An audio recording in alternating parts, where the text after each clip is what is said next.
Hi there, welcome to our channel Free Tech. In this video, we will talk about how to set up automatic backup in cloud storage. So for this is the main interface of OneDrive. I will open the settings app first, and here over the left side we have search bar.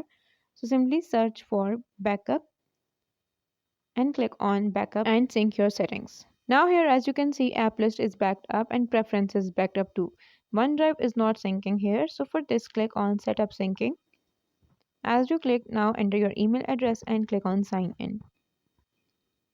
Here it will take few seconds while signing you in. So now here what you can do is if you want to backup pictures, videos or music, you can simply select it.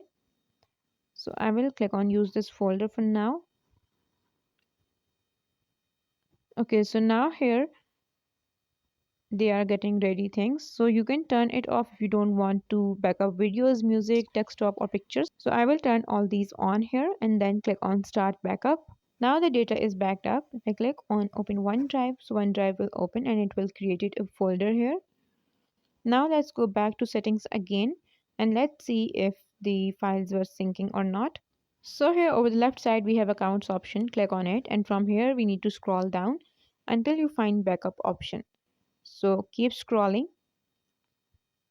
There we have backup option. Okay, so here we have it, Windows backup. Click on it. Once it is open, as you can see, OneDrive is syncing. That means your data is backed up. This is it for today's video. I hope you like it. If you have any question, please comment down below and do subscribe to our channel. Thank you for watching. Bye.